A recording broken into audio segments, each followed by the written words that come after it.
शक्ति रामकृष्णे स्थिता हिया सर्वविद्या स्वरूपां शारदां प्रणमाम्यहम्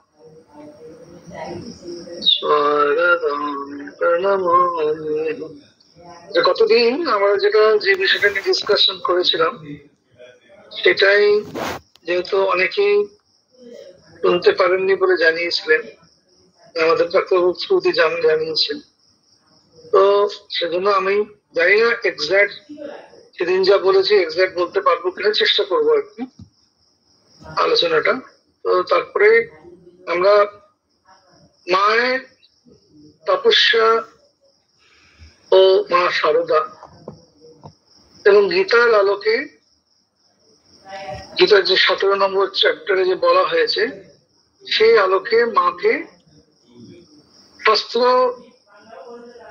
যে কথাগুলো বলেছে সেইটার সঙ্গে এনাদের জীবনটাকে মিলিয়ে দেখানোর এটাই আমার উদ্দেশ্য ছিল।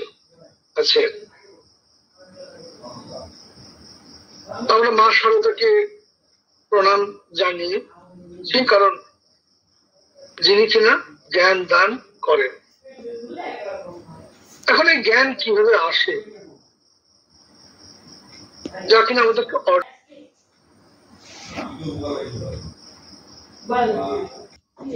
কারণ ধরুন কেউ কোনো পরীক্ষায় পাশ করেছে, হয়তো ভালো চাকরি পেয়েছে বা অনেকদিন চেষ্টা করছিল, চাকরি কিছু হচ্ছে,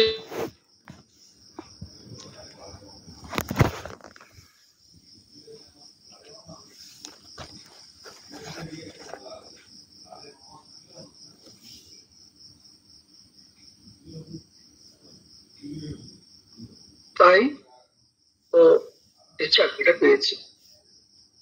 সুতরাং এই নিষ্ঠার সঙ্গে তপস্যা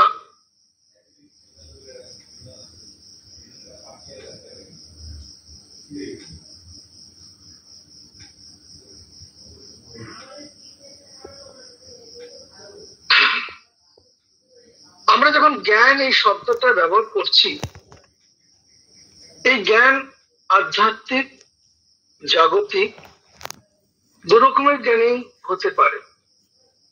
আর যখন এই জ্ঞানটি আমরা খুব ভালোভাবে শিখতে চাই তখন আমাদের শরীর মন একেবারে একাগ্র করে কোন একটা লক্ষ্যে পৌঁছানোর পদ্ধতিকেই, যে পদ্ধতি সেটাকে বলা হয় তপস্যা।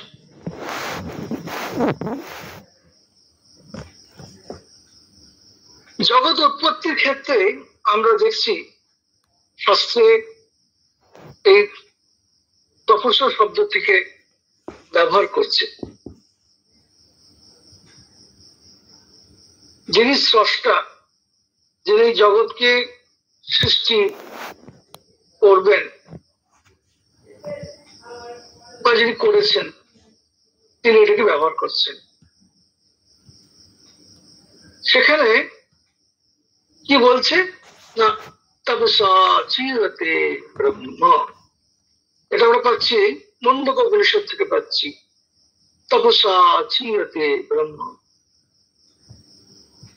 তারপর বলছে এ তো অন্নময় অভিজায়তে অন্নাৎ প্রাণো মনো সত্যং লোক কর্মসু চ অমৃতম। তাহলে এইভাবে পরপর সমস্ত সৃষ্টিটাকে করে বলছেন। তো শুরু কোথা থেকে হচ্ছে না, তপস্যার মাধ্যমে। তাই বলছেন তপসা জীবতে ব্রহ্ম। এখন প্রশ্ন হতে পারে কে তপস্যা করছেন? ব্রহ্ম। তিনি কিসের তপস্যা করছেন? বলা হয়েছে ওখানে জ্ঞানময়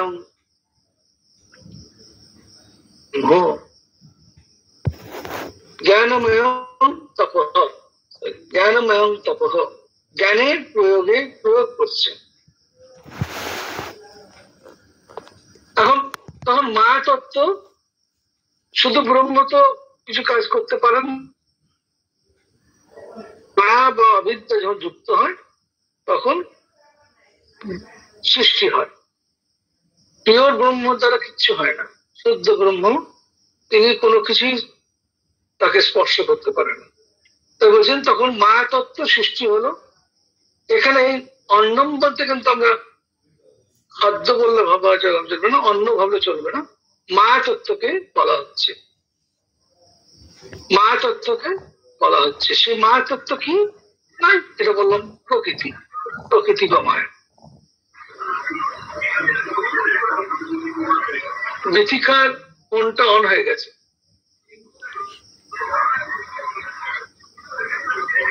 ডিস্টারবেন্স হচ্ছে।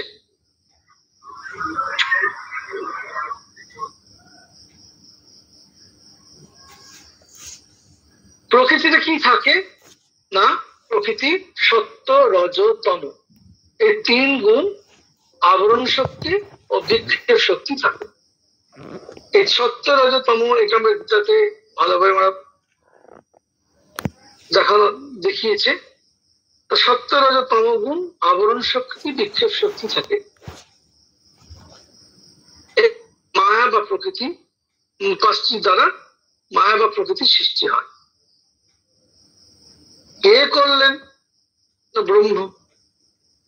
ব্রহ্মকে গীতায় বলা হয়েছে। আমরা এখন ব্রহ্ম সম্বন্ধে অনেক বেশি আলোচনা করছি, অনেকে পড়াশোনা করেছেন, অনেকে ভারতে লেকচার শুনেছেন, সেখানে পরিষ্কার বলেছে ব্রহ্ম তিনি হলেন না সর্বত্র ব্যাপী, চিরকাল রয়েছেন, যার কোনো দুই নেই, সেই চৈতন্যময় স্বরূপ, সর্বজ্ঞ, শাশ্বত, ধ্রুব, অবাঙ্গনস। এর থেকে বেশি কিছু বলা যায় না।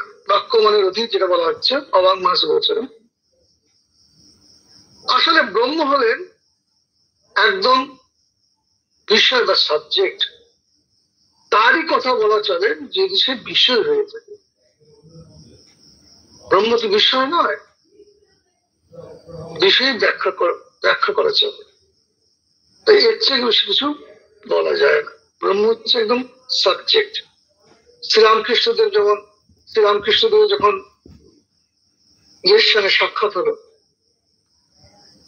যখন স্বামী শ্রীরামকৃষ্ণ গেছেন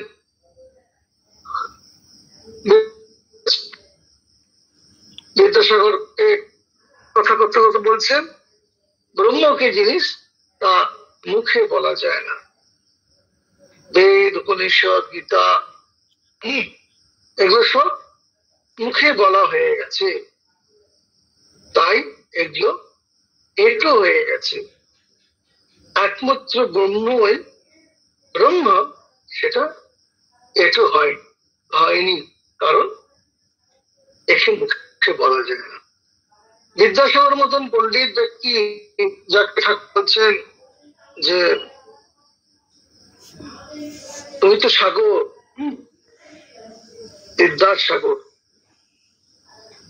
তো সেই পণ্ডিত ব্যক্তিকে বলছে, সেই পণ্ডিত ব্যক্তি কৃষ্ণদেব এই সিদ্ধান্তকে সমর্থন জানিয়ে বলছেন আজকে এক নতুন জিনিস শিখলাম। তো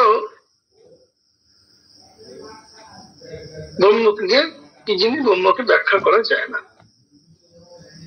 তাই মুন্ডকোপনিষদে বলছে তপসা চিরতে ব্রহ্ম, এই তপস্যা থেকে সৃষ্টি হলো, যেন ফুলে উঠলো। তাই এখানে তপস্যা শব্দটি ব্যবহার হচ্ছে দেখছি। তপস্যা মানে হচ্ছে একাগ্রভাবে নিষ্ঠা সহকারে একটা জিনিসকে তিনি সৃষ্টি করলেন তপস্যার মাধ্যমে। এখন তাহলে তপস্যা আমরা করি কেন? তার উদ্দেশ্য সিদ্ধি হওয়ার জন্য। এখন এই উদ্দেশ্য সিদ্ধি হওয়ার বলে কি প্রয়োজন? আমাদের শরীর মন একত্রিত করে লক্ষ্যে পৌঁছতে হয়। এখন উদ্দেশ্য সকলে একরকম থাকে না, বিভিন্ন উদ্দেশ্যে তারা তপস্যা করে থাকে। আমরা দেখি দেব অসুরের মধ্যে যে সংঘর্ষ চিরকাল আমরা যে পড়ে আসছি শুনেছি, সেখানে আমরা দেখছি অসুররা খুব কঠোর তপস্যা করছেন। অসুররা তপস্যা করছেন, কিন্তু তাদের উদ্দেশ্যটা ঠিক থাকে না। তাদের উদ্দেশ্য থাকে আমাকে কর্তৃত্ব গ্রহণ করতে হবে,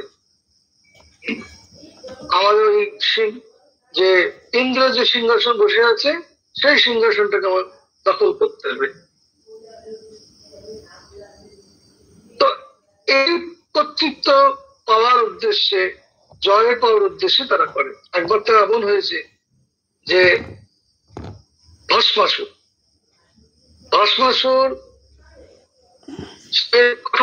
করছে, তো তপস্যাতে শিব তো অল্পতেই সন্তুষ্ট। তিনি সন্তুষ্ট হয়ে বলছেন যে বলো বৎস তুমি কি বর চাও। বলছে আপনি আমাকে এমন বর দিন যেন আমি যার মাথায় হাত দেবো সেই নষ্ট হয়ে যাবে। শিব বলছে ঠিক আছে তথাস্তু। তখন ভস্মাসুর কি করলেন যে আপনি যে বরটা দিয়েছেন ওটা ঠিক কিনা আমাকে তো যাচাই করে দেখতে হবে, সুতরাং আমি আপনার মাথায় হাত দেবো। বলে বলো কি আরে আমার তুমি বর তোমার কি বলে কাজ হবে না, তুমি 100% কাজ হবে, তুমি আমার মাথায় হাত দিতে যাবে না। বলে না আমাকে দেখবো। তখন মহা মুশকিল ছিল পড়েছে। তখন বলছে যে ব্যক্তি কি করে, শিব তখন পালাচ্ছে আর ও ছুটছে শিবের মাথায় হাত দেবে বলে। শিব ছুটতে এবারে সে বিষ্ণুর কাছে এসে বলছে তুমি আমাকে দেখো এই লোকটা থেকে আমার বাঁচাও, এই যা এইসব বলছে। শিবকে তখন বিষ্ণু লুকিয়ে দিয়েছে আর এ তখন এসে দাঁড়িয়েছে। আর বিষ্ণু তো গুড অ্যাডমিনিস্ট্রেটর, তো আমার মোহিনী শক্তি তার আছে। জানি তুমি কি করছো, ছুটছে কেন তুমি মোটা সোটা মানুষ, বলো কি হয়েছে। বলছে না আমাকে শিব বর দিয়েছে এরকম ব্যাপার। তো উনি আমি ওটা পরীক্ষা করতে গেছি, উনি পরীক্ষা দিচ্ছে না। আরে তুমি এত বুদ্ধিমান মানুষ, তুমি এইটুকু কাজের জন্য এরকম ছুটে বেড়াচ্ছ কেন? আরে তুমি নিজের মাথায় হাত দাও না, তাহলে তো হয়ে গেল। তখন বলছে তো ঠিক তো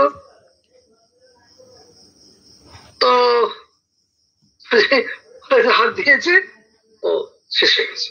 এইভাবে বর দিয়ে শিবের বিপদ লাস্টে ব্রহ্মা রক্ষা করবে, এই বিষ্ণু রক্ষা করবে।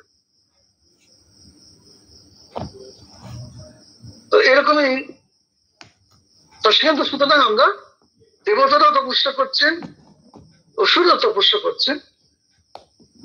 তো ওদের লক্ষ্যটা দেখছি যে উল্টো থাকছে না, আমি ক্ষমতা দখল করব, আমি অন্যকে শাসন করব, আমি অন্যের থেকে বেশি শক্তিশালী হব, এটাও একটা উদ্দেশ্য। কিন্তু সেই উদ্দেশ্যটা হচ্ছে নেগেটিভ, সেই উদ্দেশ্য নিয়ে তপস্যা তারা করছে। সুতরাং তপস্যা ফলটি নির্ভর করছে কিন্তু আমার ইচ্ছার উপর, আমি কি চাইছি। এখানে আমাদের একটু সাবধানে হতে হবে। এখন আমরা যে তপস্যায় তাতে দেবতারাও করছেন, পশুরাও করছেন। আমরা লোয়ার ট্রুথ থেকে হায়ার ট্রুথ থেকে যেতে গেলে আমরা দেবতাদের উদ্দেশ্যটাকে আমরা আয়ত্তিয়ে নেব, আমাদের তপস্যার উদ্দেশ্যে নেব। এখন এই আমরা কারা? আমরা হচ্ছে প্রকৃতির সৃষ্ট জীব। আগেই বলেছি প্রকৃতিটা তাহলে কি না, 3টি গুণের সমন্বয়, এবং তাতে আবরণ শক্তি, বিক্ষেপ শক্তি নিয়ে প্রকৃতি সৃষ্টি হচ্ছে। এই সৃষ্টির মধ্যে জীবের মধ্যে এই 3টি গুণ থাকে, প্রত্যেকটি জীবের মধ্যে থাকে সত্য, রজ, তম। সত্যটা হলো বেস্ট, যার মধ্যে জ্ঞান আছে। ভালোবাসা আছে। রজ হচ্ছে, অ্যাকর্ডিং টু যদি কথা মৃত ঠাকুরের কথা বলা যায়, রজগুণী হচ্ছে সে ব্যক্তি না, সে খুব ফিটফাট থাকবে, ঘর ধর একদম আসবাবপত্র ফিটফাট টিপটপ থাকবে, প্রয়োজনে মেমের ছবি লাগানো থাকবে। ঠাকুর বলছেন, অবজার্ভ করেছেন সব। হাতে পেন পেলে সর করে লিখতে শুরু করবে, শীষ দিয়ে গান গাবে। আরেকটা তো বলছেন যে একজন বড় লোক মানুষ, তার হাতে তার বিষয় ভালো বিষয় আছে, হাতে 5 আঙ্গুলে 5খানা সোনার আংটি। আমি সেদিন একজনকে দেখলাম হাতে তার 7খানা আংটি, 4টে আঙুলে পাথর বসানো আংটি পড়বে। তো সে মাছের, প্রথমে তো আছে মাছের বাজারে গেছে, মাছওয়ালিকে জিজ্ঞেস করছে যে ওই হাতের আংটিগুলো দেখানোর জন্য, সোনা ওগুলোকে দেখিয়ে ওর মনে হচ্ছে, মাছওয়ালি মনে হচ্ছে যে বাবু আমাকে আংটিগুলো দেখাতে চেয়েছে, বারবার ধরে ওর কাছে মুখের কাছে এসে এই মাছটা দে, এই মাছটা দে। তো ও ভাবছে তাহলে আমিও কিছু কম কি। তার হাতে একটা রূপোর তাবিজ ছিল, তাতেও 6-7টা পাথর বসানো ছিল। সে তখন হাতের কাপড় আঁচলটা পড়েছিল, ওইটাকে তুলে নিয়ে কাঁধে দিয়ে বাবুর মুখের কাছে হাতটা নিয়ে গিয়ে বলছে, বাবু কোনটা দেবো, বাবু কোনটা দেবো। এখানে আছে কথা বলতে আছে, তো লেখা আছে সকলের হাস্য। ঠাকুরের কথা দিয়ে সবাই হাসছেন আর কি, যে সেও কিছু কম যায় না, সেও রজগুণী। হাতে তার যা আছে রূপোর তাবিজটাকে বাবুর মুখের কাছে নিয়ে গিয়ে বলছে, বাবু কোনটা দেবো, বাবু কোনটা দেবো। তো এই হচ্ছে রজগুণী মানুষ। তো রজগুণী মানুষে তারা কর্ম করবে, আবার কিন্তু কর্মজনিত তাদেরকে কষ্ট ভোগ করতে হবে। আর তমটা ঠিক উল্টো। সুতরাং রজগুণীতে জ্ঞান আছে, সত্যগুণে জ্ঞান আছে, ভালোবাসা আছে। রজগুণীতে জ্ঞান আছে, ভালোবাসা আছে, আর অহংকার আছে। এ বাবু তাকে বলছে, এ বাবু আমি তোমাকে দেবো, তোমাকে কি দিলে তোমার ভালো হয় আমি তা জানি, আমি তোমাকে দেবো, তবে প্রতিদিনে আমাকে এইটা দিতে হবে। এই হচ্ছে রজগুণ, গিভ এন্ড টেক। এই 3টি গুণের উদ্দেশ্য গুণ আমাদের মধ্যে সকলের মধ্যে রয়েছে। তাহলে উদ্দেশ্য নির্ভর করে ব্যক্তির প্রকৃতির উপর। সত্য রজ তম গুণ, এটি প্রকৃতির উপর নির্ভর করে। 3টি গুণের উপর নির্ভর করে কর্মফল। 3টি গুণের উপর প্রকৃতি নির্ভর করে, আর কর্মের ফলের উপর নির্ভর করছে। তো এক জন্মে তো হয় না। দেখা গেল যে একসঙ্গে অনেকগুলো বসে আছে, 4-5 জন লোক বসে আছে, একজন হঠাৎ একজনকে এসে এমন তিরস্কার করলো, প্রায় হঠাৎই উপক্রম। সে ভাবছে যে আচ্ছা এত লোক আছে, আমার সঙ্গে কেন ব্যবহার করলো।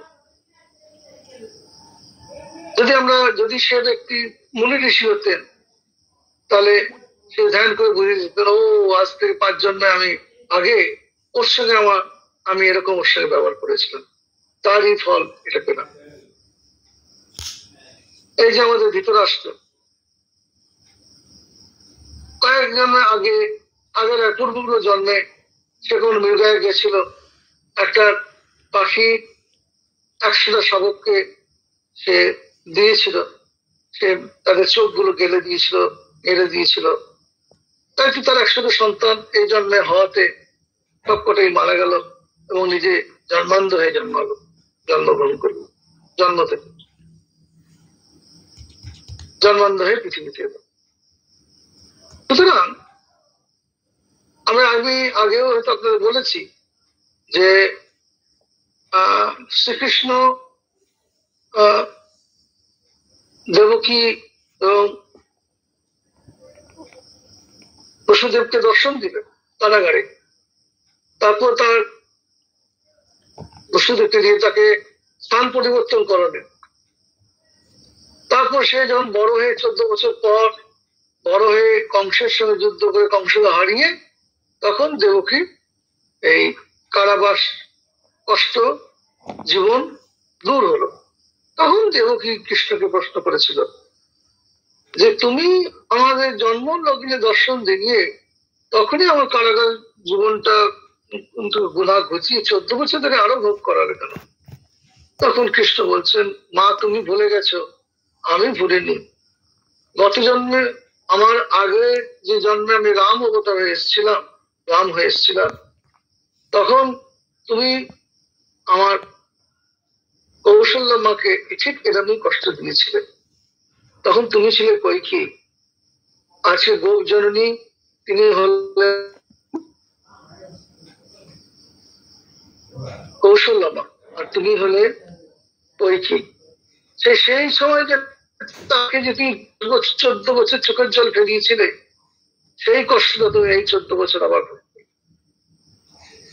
আর সেই সময় উনি যে পুত্র থেকে পুত্র হারা হয়েছিলেন, সেই 14 বছর উনি জন্মের পর থেকেই তোমার কাছ থেকে আমি সরে গিয়ে পুত্র শোকটাকে তার দূর করলাম। সুতরাং কর্মফলকে আমরা কেউ উপেক্ষা করতে পারি না। আমাদের প্রকৃতি অনুযায়ী আমাদের পূর্বপূর্ব কর্ম, এই জন্ম যে মানুষ গত জন্মে থেকে প্রারব্ধ থেকে এই জন্ম, আবার এই জন্মে কি হচ্ছে না, তার ব্যাংকে কর্মফল জমা হচ্ছে, সঞ্চিত কর্ম যাকে বলা হয়, সেটা নেক্সট জন্মে সেটা অ্যাফেক্ট হবে। সুতরাং আমাদের খুব সাবধান থাকতে আমরা কিরকম ভাবে কর্ম করবো। ভয় পাওয়ার কারণ নেই, যদি আমরা আধ্যাত্মিক জীবনে ত্বরান্বিত করতে হয় সেই দিক দিয়ে আমাদেরকে ভাবতে হবে। সুতরাং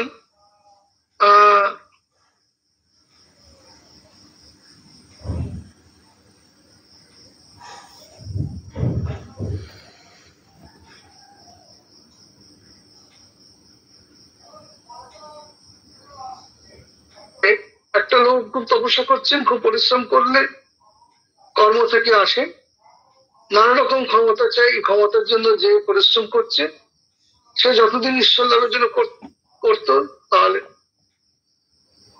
যদি ক্ষমতা নিজের ক্ষমতার জন্য করছে, যদি নিজের ঈশ্বর লাভের জন্য করতো, তাহলে সে মুক্ত হয়ে যেত। সুতরাং আমাদের উদ্দেশ্যটা দিকে নজর দিতে হবে। আমরা প্রকৃতির সৃষ্টি জীব, প্রকৃতির মধ্যে 3টে গুণ, কখনো ভালো, সত্য হচ্ছে খুব ভালো, রজ হচ্ছে মাঝামাঝি, আর তম হচ্ছে মন্দ। সুতরাং আমরা সকল জীবের জন্য, মানুষের জন্য জীবকে কর্মফল ভোগ করতে হয়। পশুদের জন্যই তাদের কর্মফল ভোগ হয়ে যায়, তাদের কোনো ক্যারিং হয় না। কিন্তু মানুষকে যেটা বলা হয়, পূর্বজন্মে ফলটা এই জীবন জন্ম আবার এই জন্য সঞ্চিত হচ্ছে।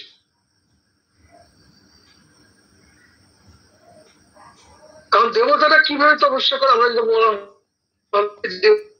তপস্যা যেভাবে করছি, যেভাবে সেই দিকটা আমরা গ্রহণ করব। দেবতারা কিভাবে করে, 3 ভাবে তপস্যা করে, কায়িক, বাচিক, মানসিক। তাহলে কর্মটা আমাদের হবে কায়িক ভাবে হবে, বাচিক ভাবে হবে, মানসিক হবে। বাচিক, আমি চুপচাপ বসে আছি, কোন রকম কর্ম করছি না, কিন্তু এমন সব মন্দ কমেন্ট পাস করছি, বা কারোর কানে কানে এমন বিষ ঝেড়ে দিচ্ছি, তার জীবনটা হয়তো বিষই গেল। এমন সব তীক্ষ্ণ বান আমি করছি, মুখে বুড়ির মধ্যে দিয়ে আমি প্রয়োগ করছি, বলছি, তাতে সকলের ভেতরটা জ্বলে যাচ্ছে। হ্যাঁ, কেউ তো কেঁদেই মরছে আমার কথার চোটে। আমি ফিস করে বলছি, কারোর কানে বললাম, তার ভেতরটা চলে গেল। সুতরাং অহিংসা মানে শব্দটার অর্থ যেই নয় যে আমি পশু পক্ষী মারলাম না, বসে বসে অন্যের ক্ষতি চিন্তা করাটাও হচ্ছে, ওটা হচ্ছে অহিংসা না, এটা হিংসা। অন্যের ক্ষতি হোক এই যে চিন্তা করাটাও, সেটা অহিংসা না। আপনি যে রক্তপাত করাচ্ছেন না, কিন্তু মানুষটাকে এমন ভাবে স্লোলি তাকে মারছেন, সে তো ক্রমশ সে মৃত্যুর দিকে এগিয়ে যাচ্ছে, জীবনটা বেশি যাচ্ছে, হয়তো সুইসাইড করে ফেলবে। মনে মনে চিন্তা করছি অন্যের ক্ষতি হোক,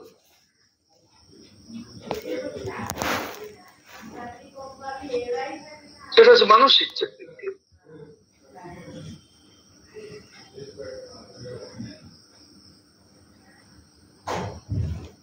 সেটা আবার তাই কর্মটাকে আমাদের খুব সংযমে করতে হবে, যাতে আমার কর্মের দ্বারা অন্যের ক্ষতি না হয়।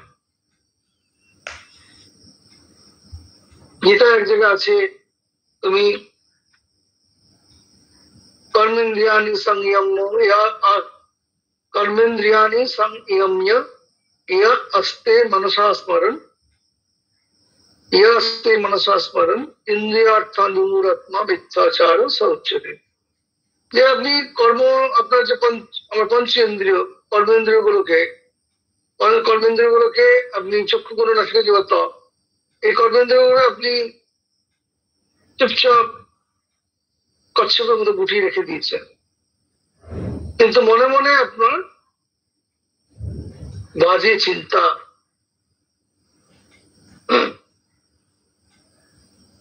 রূপ কর্মের যে ভোগ্য বস্তু, রূপ রস, শব্দ রূপ রসাদি, এগুলোকে খুব ভালো করে ভোগ করছেন, সেটাকেও শাস্ত্রের বিচারে মিথ্যাচারী বলা হবে।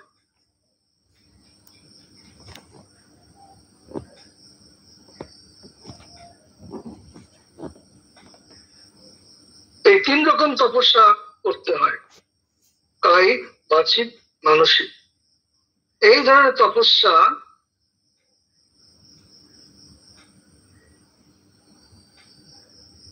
আমরা যদি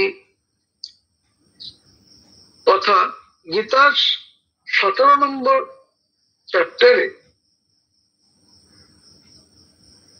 17 চ্যাপ্টারে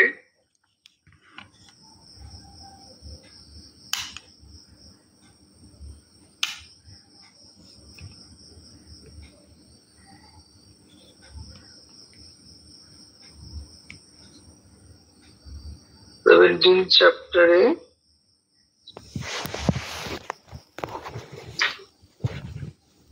দেখুন সম্ভবত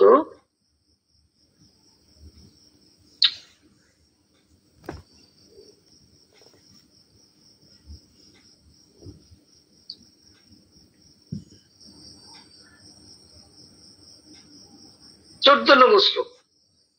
এই শ্লোক 14 নম্বর যে শ্লোকটা বলা হয়েছে, সেখানে বলছে দেব দ্বিজ গুরু প্রাজ্ঞ পূজনম শৌচম আর্জবম ব্রহ্মচর্যম অহিংসা চ শারীরম তপ উচ্চতে। আমরা শারীরিক তপস্যার কথা বলছিলাম, সেই শারীরিক তপ কথা বলা হয়েছে।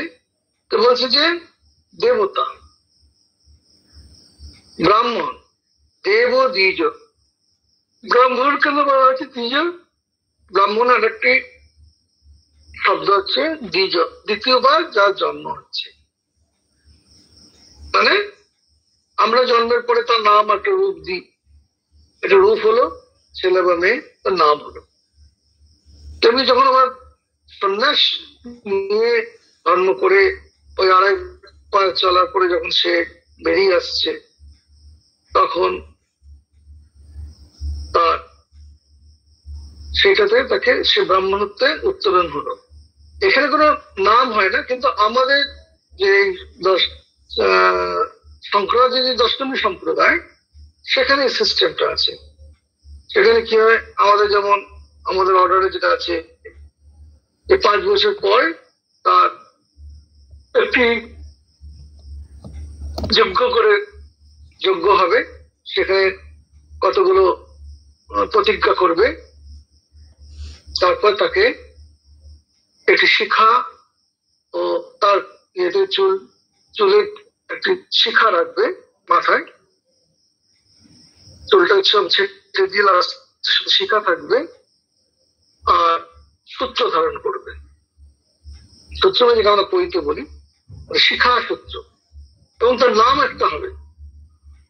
এমনি পূর্বাশ্রমের নাম থাকে, কিন্তু তার একটা নাম হবে। ধরুন তার নাম হলো প্রদীপ্ত। শঙ্করাচার্য ব্রহ্মচারীদের নাম হয় চৈতন্য অক্ষর দিয়ে, সন্ন্যাসদের নাম হয় আনন্দ বলে।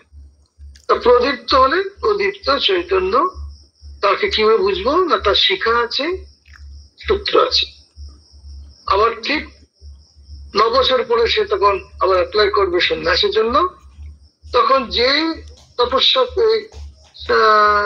হোম করে, যজ্ঞ করে, হোম করে যে শিখা সূত্র ধারণ করেছিল, সেটি আবার তার সেখানটাতে আবার শিখা সূত্র ত্যাগ করার জন্য সেখানে মন্ত্র বলে সেই অগ্নিসাক্ষী করে পরে সেগুলো ত্যাগ করছে, নিয়ে সে তখন নতুন ধর্ম নাম হচ্ছে, সে গৌরী বসন পাচ্ছে, প্রেস মন্ত্র পাচ্ছে, এবং তাকে তখন তার নাম হচ্ছে কি আনন্দ। তাহলে তার গেরুয়া বসন, এটা তার রূপ হচ্ছে, আর নাম হচ্ছে একটা নতুন। যেমন ধরো আমার নাম হয়েছে অরুণাত্মা স্বামী, ওরালে ব্রহ্ম যখন ব্রহ্মচারী অমুক চৈতন্য। আমাদের ক্ষেত্রে হবে ওই একই মানুষ, তার হলো ব্রহ্মচারী প্রদীপ্ত চৈতন্য শিখা সত্য। সে মিস্টার এক্স আমার এখানে হলো স্বামী অরুণাত্মা নন্দ, অরুণাত্মা নন্দ, অরুণাত্মা আনন্দ, অরুণাত্মা নন্দ। টাইটেল হচ্ছে কি, হচ্ছে পুরী, অরুণাত্মানন্দ পুরী।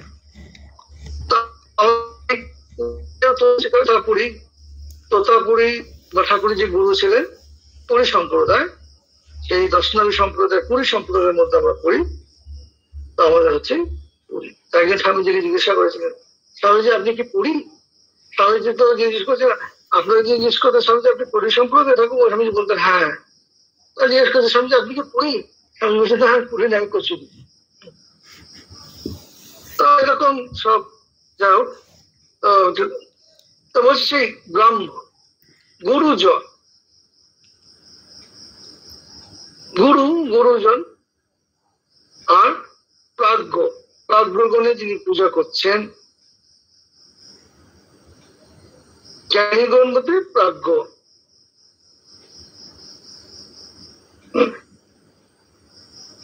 পুজো, এদেরকে পুজোর যোগ্য, শৌচম আর্যম, সুচিতা এবং সরলতা। আর্যবম মানে সরলতা, সঙ্গে সঙ্গে কি ব্রহ্মচর্য ও অহিংসা, এইগুলিকে কায়িক তপস্যা বলা হয়। এখন আমরা যদি মায়ের জীবনে যদি দেখি, যে তাকাই, যে মা যে তপস্যা, এনাদের তো কোনো বইয়ে লিখে যাননি, এনাদের জীবনটাই হচ্ছে শাস্ত্র। নারদীয় ভক্তি শাস্ত্রে আছে যে শাস্ত্রে যে কথাগুলো বলা আছে সেগুলো এনাদের জীবন দিয়ে সেটা প্রতিপালন করে শাস্ত্র বাক্যগুলোকে পুনর্জীবিত করে যান।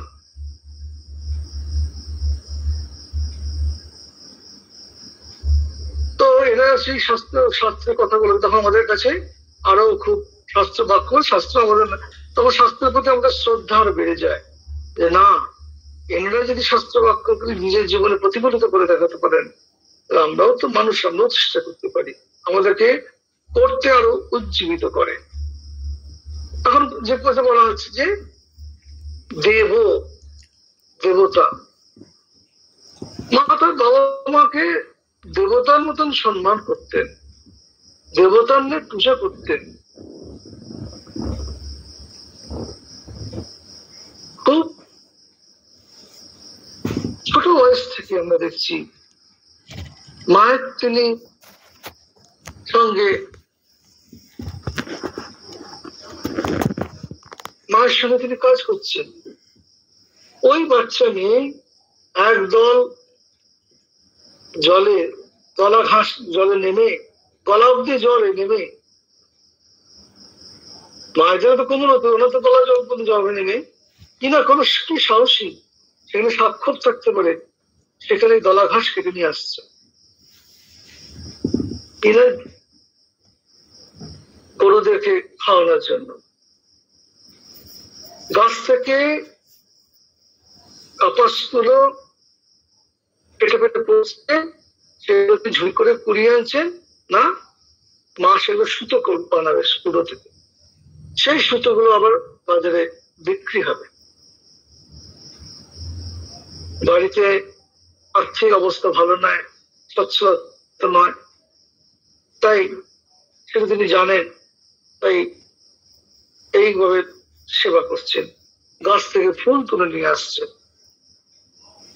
ভাইদেরকে, ভাই বোনদেরকে নিয়ে তিনি করাতে, তাদেরকে কাপড় জামা তাদের ধোয়াতে করতে তিনি সেসব গুলো মাকে হেল্প করছেন। এই যে ছোট অবস্থায় থেকে তার এই যে সংসারের কাজকে নিজে ভাগ করে নেওয়া, আমরা বাল্যকাল থেকে দেখছি মায়ের মধ্যে। বাবা না, যাদের বাড়িতে ভালো এবছর ভালো ফসল হয়নি, দুর্ভিক্ষ, তো রামকুমার তিনিও তেমনি মানুষ, নিজের সংসারের কথা না ভেবে গ্রামবাসীদের খেতে পাচ্ছে না, সেই জন্য কিন্তু অন্ন ছত্র খুলে দিলেন, ধানকে ভাঙিয়ে চাল করে খিচুড়ি করে খাওয়াচ্ছেন। ছোট্ট বাচ্চা, তার কি সেখানে ভূমিকা? সেখানে তার ভূমিকা আছে, তার মন ধরেছে, আহা খিচুড়ি পড়তে পড়তে শেষ হয়ে যাচ্ছে, এইটা আন থেকে ওটা শেষ হয়ে যাচ্ছে, তখন তিনি বাতাস করছেন, ছোট্ট হাত দিয়ে বাতাস করছেন। আমারও ঠাকুর যেমন জিজ্ঞাসা করেছেন, তুমি তো আমাকে সংসার করতে টানতে এসেছো, মা বলেছেন, পরিষ্কার বলেছেন, টান তা কেন, তোমাকে আমি আধ্যাত্মিক পথে সাহায্য করতে এসেছি। এই বাবা এই মানুষদেরকে, দুর্ভিক্ষ পীড়িত মানুষদেরকে অন্ন ছত্র করে খাওয়াচ্ছেন, সেখানে আমারও ভূমিকা আছে, আমি হাওয়া করে দিই, খাবারটা জুড়িয়ে যাবে, তারা যদি তারা খেতে পারবে, তৃপ্তি করে খেতে পারবে।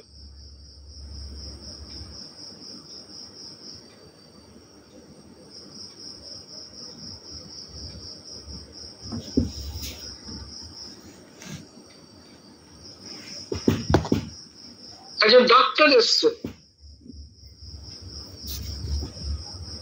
এসছেন, তার চিকিৎসাকে তিনি সম্মান জানাচ্ছেন, চিকিৎসাকে সম্মান জানাচ্ছেন, বাড়ির মেয়েদেরকে বলছেন ওনাকে,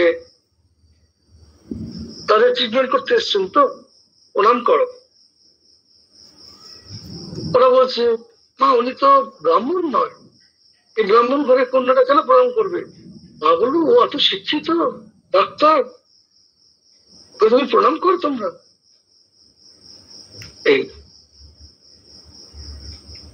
সম্মান দেওয়া, জ্ঞানী গণের যদি প্রতি এই যে প্রাজ্ঞ পুরুষজন, জ্ঞানকে তিনি সম্মান দিচ্ছেন, জ্ঞানীদেরকে।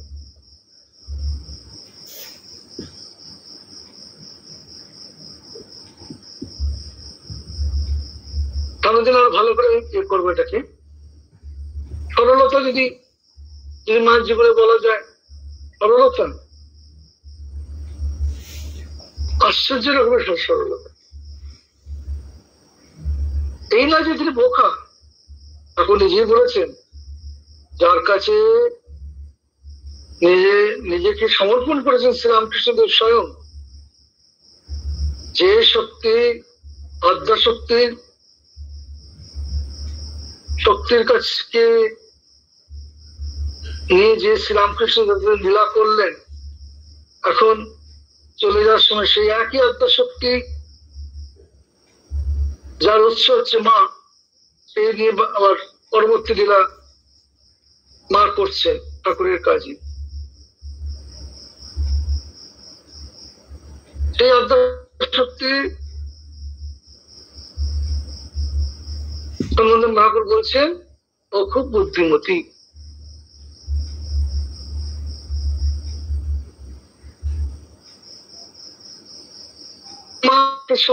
মা যখন ইয়েতে আছেন, কেউ একটি মেয়ে, গ্রামের মেয়ে, আর সেই হ্যারিকেনটা সে মেয়েটি এসে, একজন গ্রামের মেয়ে এসে সেটাকে কাঁচটা খুঁড়ে পরিষ্কার করে তাকে এটা তুলে দিয়ে সলতেটাকে উঁচু বাড়িয়ে দিয়ে ধরিয়ে দিয়ে আবার কাঁচটা লাগিয়ে দিত। কি সুন্দর বুদ্ধি আছে, কত জানে, কি সুন্দর হ্যারিকেনটা সলতে পড়িয়ে কেমন সুন্দর আলো করে দিল। মাকে শিখিয়ে দিতে মাকে পারতেন না, কিন্তু না, এই মায়ের গুণে করদর করা এমন ভাবে করতেন বলে মানে মা কোনো বোকা তা নয়। মা ছোট ছোট ছোট ইয়েগুলোকে খুব হাইলাইট করতেন যাতে তার ব্রহ্মটা জেগে ওঠে। কলকাতায় আছেন, গ্রামের দিকে তো নেই, ট্যাপ থেকে অনেক সময় হয় না, ট্যাপে হাওয়া নিয়ে না, সেই জল কল খুলেছে, হাওয়াটা বেরোচ্ছে, সমস্যা আওয়াজ হচ্ছে, মা ছুটে দিয়ে বলছে দেখো দেখো কলের মধ্যে মধ্যে সাপ ঢুকেছে। তো লোকে শুনে হয়তো হাসতে পারে, না সাপ নামা, ও হাওয়ার বাতাস নিয়েছে। ও তাই, আমি তো ভাবলাম বাবু সাপ ঢুকেছে। এগুলো মানে সরলতা, এটা মা বোকাটা নয়, সরলতা, একদম পিওর একদম সিম্পলিসিটি। আমরা তো হয়তো অনেক বাজিয়ে গুজিয়ে গুছিয়ে বলবো, আরে না মনে হচ্ছে একটা কিছু একটা আছে, দেখো তো। যেমন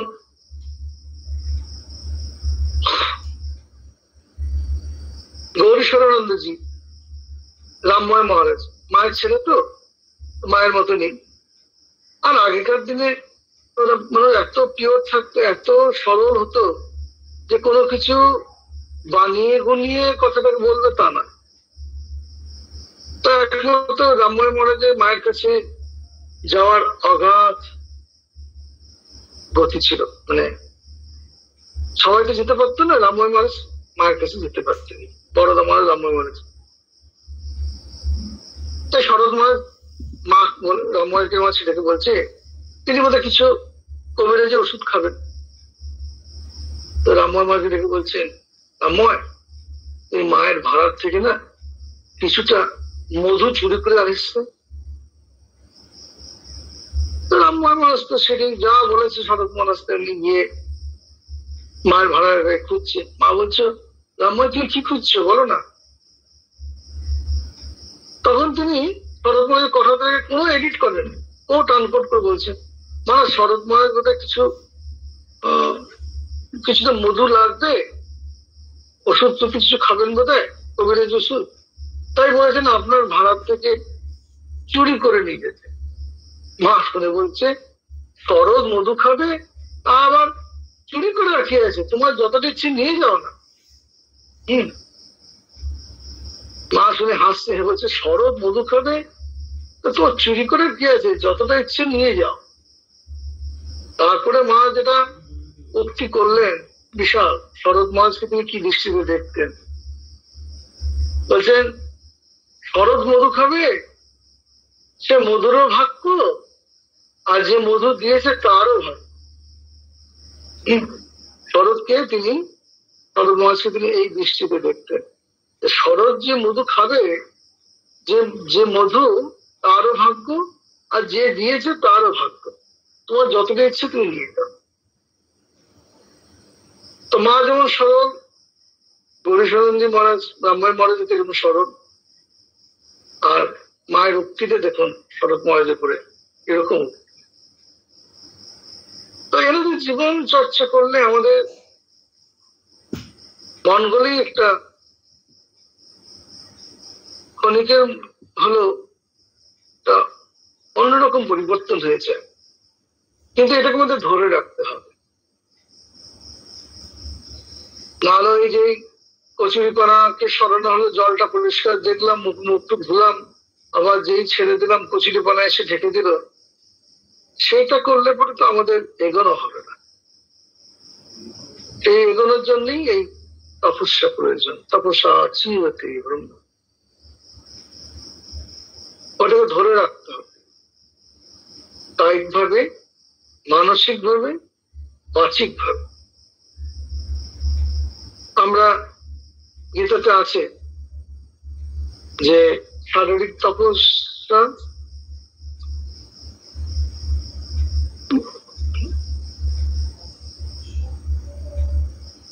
বাচিক তপস্যা, মানসিক তপস্যা, সেটা আমরা আগামী দিনে 17 চ্যাপ্টার এই কয়েকটা অংশকে আমরা বলবো, আলোচনা করব। কিন্তু মায়ের কথাটা দিয়ে আগে এটা আগে এই যে দেব দ্বিজ গুরু প্রাজ্ঞ পূজনম শৌচম মার্জম ব্রহ্মচর্য হিংসা, এগুলো মা নিজের জীবন দিয়ে কিভাবে দেখিয়েছেন, আমরা নেক্সট যে শুক্রবারের ক্লাসটা আছে সেই শনিবারের ক্লাসে সেটা আমরা ধরবো। 2 তারিখে শনিবার শুক্রবার না, শনিবার দিন ক্লাসটা নেব। সেদিন আমরা এই মায়ের তপস্যা ও মা সারদা এটি শেষ করব। আজকে আমাদের সময় হয়ে গেছে, তাহলে আমরা কি করলাম আজকে একটু গুছিয়ে দেখিনি যে তপস্যা যে করতে হবে, সেই তপস্যাটা আমাদের যেরকম শাস্ত্রে বলেছে যে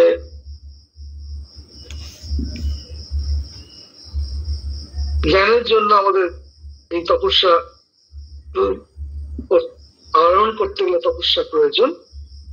সেই তপস্যাটা আমাদেরকে শারীরিক, মানসিক, বাচিক ভাবে করতে হবে। এবং যেহেতু ব্রহ্ম এটা সৃষ্টি করলেন প্রকৃতিকে সাহায্য দিয়ে, প্রকৃতির মধ্যে 3টে গুণ আছে। প্রকৃতির মধ্যে জীব হচ্ছে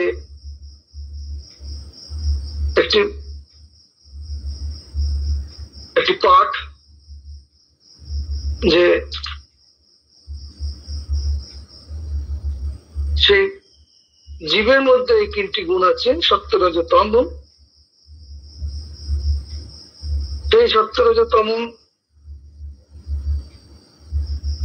তার উপর নির্ভর করছে প্রকৃতির উপর, আর সত্যরজ কর্মফল নির্ভর করছে সত্য রজ তম থেকে, আমার কর্মফলটা নির্ভর করছে। যেমন যেমন তার যা গুণ, তার সেরম সেরম কর্ম হচ্ছে।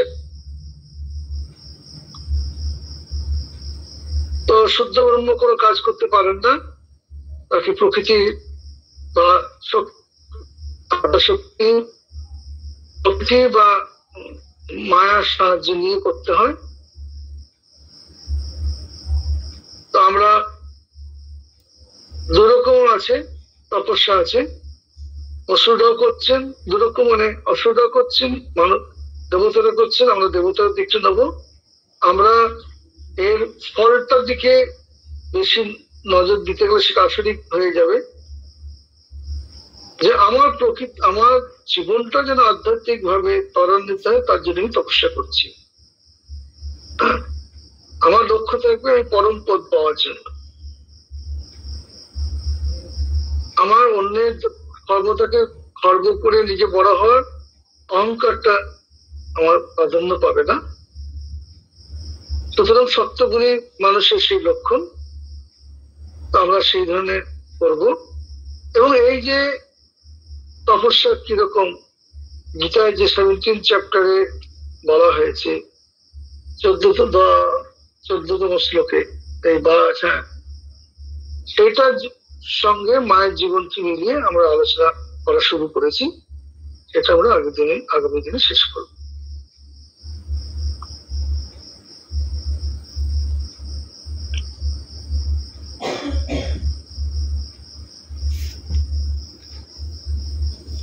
ওম শান্তি শান্তি শান্তি।